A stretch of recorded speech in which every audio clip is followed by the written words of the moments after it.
बेटा interest on capital वैसे तो एक सिंपल चीज है कि जिस पार्टनर ने जितने टाइम के लिए बिजनेस को पैसा दिया है, कैपिटल लगाई है, उतने समय का हम इंटरेस्ट ऑन कैपिटल निकाल देंगे।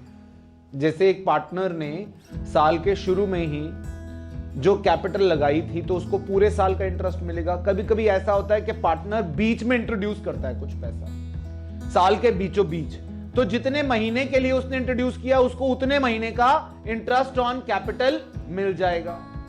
ठीक है, अगर किसी पार्टनर ने 6 महीने पहले इंट्रोड्यूस किया है तो उसको आईओसी कितने टाइम का देंगे? 6 महीने का। और साल पहले इंट्रोड्यूस किया तो पूरे साल का। 9 महीने पहले इंट्रोड्यूस किया तो ये तो सिंपल है, बहुत सिंपल बात है कि कितने समय के लिए हमने इंटरेस्ट ऑन कैपिटल देना। उसमें थोड़ा सा टेढ़ा काम कब आता है? When profit is not adequate.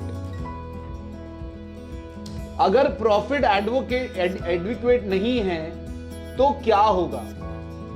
या तो क्वेश्चन साइलेंट है, तो उस केस में हम आईओसी को क्या मानेंगे? IOC is an appropriation. और अगर क्वेश्चन कहता है इट इज अ चार्ज, क्या चार्ज है? IOC is a charge. तो अगर आईओसी चार्ज है तो उस केस में क्या होगा? आईओसी अगर एक चार्ज है तो उस केस में what will happen if the IOC is a charge? तो हम आईओसी देंगे भले ही उसमें प्रॉफिट हो या ना हो। ठीक है, मैं एक एग्जांपल लेके ये बात समझाता हूं। कैपिटल्स हैं ए 1 लाख, बी 50,000, आईओसी है 10%, 10%, प्रॉफिट है लेट्स से 12,000 रुपए, प्रॉफिट शेयरिंग रेशियो है लेट्स से 1:1। ये स्टोरी है। हमारे पास प्रॉफिट आईओसी जो निकल कर आता है बेटा 1 लाख का 10% 10,000 और इसका कितना 5,000। तो यानी अगर मैं दोनों को टोटल करूं तो मुझे 15,000 रुपए का आईओसी देना है। कितना देना है? 15,000 का आईओसी देना है, मगर मेरे पास प्रॉफिट अवेलेबल कितना है? तो यानी कि प्रॉफिट इज इनएडिक्वेट टू पे ऑल द आईओसी। ठीक है, अगर तो ये केस है कि क्वेश्चन साइलेंट है, क्वेश्चन साइलेंट है तो जो 12,000 है इन दिस केस 12,000 को in the ratio of Capitals, या आप कहें in the ratio of IOC, हम इन द रेशियो ऑफ 2:1 में बांट देंगे। यानी 8,000 का आईओसी इसको देंगे, 4,000। ये क्या हुआ? इसका मतलब ये हुआ इस बात का कि भैया जितनी चादर है सिर्फ उतना पैर पसार सकते हैं। हमारे पास अवेलेबिलिटी 12,000 की है तो हम आईओसी कितना दे पाएंगे? 12,000। देंगे किस रेशो में? पीएसआर में नहीं देंगे, कैपिटल की रेशो में देंगे अगर हमारे पास आईओसी इज एन एप्रोप्रिएशन। और अगर आईओसी एक चार्ज है, इस केस में क्या होगा?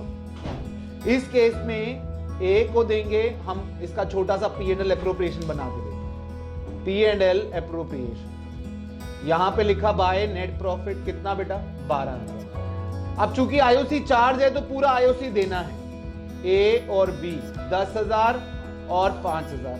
अब इस सूरत में होता क्या है कि भाई आपके पास थे 12,000 और आईओसी देना था 15,000, दे दिया, लेकिन क्योंकि आईओसी चार्ज था, चार्ज मतलब जबरदस्ती देना ही है, आप नहीं रोक सकते, गुंडागर्दी समझ लो, कुछ भी समझ लो, आपको आईओसी देना है। अब इसमें होगा क्या? 3,000 का लॉस।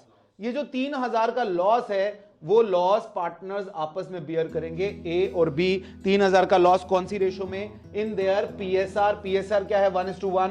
तो 1500 का लॉस दोनों बियर करेंगे। अगर आईओसी एक चार्ज है और प्रॉफिट इन एडिक्वेट है तो हम आईओसी पूरा देंगे, उससे प्रॉफिट जो है वो नेगेटिव में आएगा और वो नेगेटिव जो है लॉस पार्टनर्स में बटेगा। मैं फिर से बताता हूं, आईओसी कब? जब प्रॉफिट इनएडिक्वेट हो। तो आईओसी एक एप्रोप्रिएशन हो सकता है, आईओसी एक चार्ज हो सकता है। अगर ये एप्रोप्रिएशन है तो जितना प्रॉफिट है उतना ही आईओसी मिलेगा, जितनी चादर उतने पैर पसार। ठीक है, तो हम उतना ही प्रॉफिट उतना ही आईओसी हम बांट देंगे। आईओसी है 15,000, लेकिन हमको देना कितना, हमारे पास है कितना 12,000 रुपए, तो हमने 12,000 को in the ratio of capital 2:1 में बांट दिया, 8,000 और 4,000। लेकिन अगर आईओसी चार्ज है तो 2, फिर जो बनता है वो 2, तो यहां पर बाय नेट प्रॉफिट 12,000, आईओसी दे दिया 10 और 5 15,000, लॉस हो गया 3,000, वो प्रॉफिट शेयरिंग रेशियो। ठीक है, this will happen when question says it is an appropriation और व्हेन क्वेश्चन सेज नथिंग। जब क्वेश्चन कुछ ना बोले तब ये होगा, है ना। और ये कब होगा, जब क्वेश्चन बोलेगा कि आईओसी चार्ज है,